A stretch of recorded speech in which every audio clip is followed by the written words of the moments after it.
So before we get to UK, let me just ask you to unpack that particular statement a little bit for us, right? You said that if you really learn it at a different level, right, you can create, and once you know the grammar, you can create things. So what is it in your viewpoint, because you've been a performer, you've seen a lot of your students go from being a student to performer. So what does it take really to go from student to performer to a composer? So, Amrita, the basic is the integrity of the form.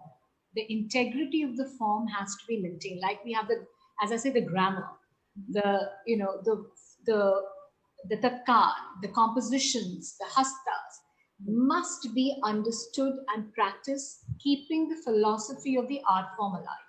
And that is what I did in Kathak because my mother is like that. Ma never experimented.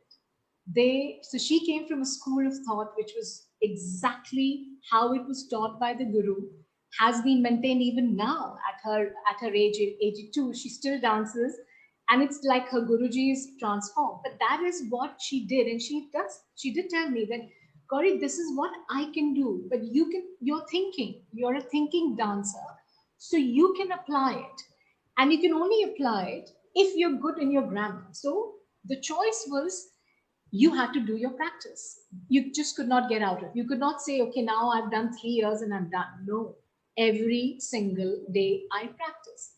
And if I did not wear my ghungroos with all the other paraphernalia happening, it was almost like you missed out on something. So I always tell my students, that's the time when you bank your riyaz, your discipline, your rigor, and your body becomes tuned. That is when you're tuning your instrument, which is your body as a dancer. So we cannot take a shortcut on that. So that my basic was, and that is a basic my mother did, and she did not. If I missed a day, I could see her body language. She would be very angry, and she was. So that was our basic in the house. We could not miss practice, holding it with integrity. So I will always show her the experiment, and she'd say, "Yeah, actually that worked." So for me, it was holding that, and at the same time, from a teacher's point of view, from a guru's point of view, she allowed me to fly with what was taught. And that I thought was absolutely unique because once I came out, many people did not have that opportunity. So even if I fell, she was there to hold and let you bounce back out of it. And I think that is such an important thing for a teacher and a guru, to allow that thing happening and then adhere then to move on, because it's a constant. We cannot reach on one go. We have to have these steps to go on. So the basic was the riyaz, the integrity of the form. Once that is with you, then you start seeing other things through a different lens. But what holds you like a kite, what holds you is that grammar, is that integrity, that authenticity of the art form, of the dance that I did with Kathak. So I might choreograph a lot of things, my mind would think, my eye will see it in a different way. But when I dance, Hmm. it is that.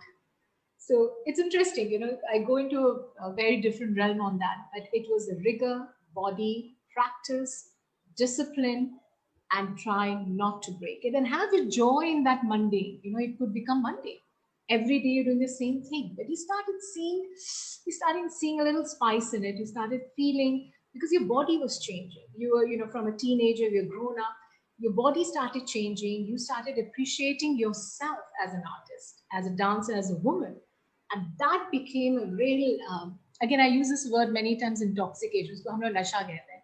ये अलग चीज का नशा था, नशा of yourself, which is also great as a woman, that you enjoyed your own presence because you had something so strong to hold on to.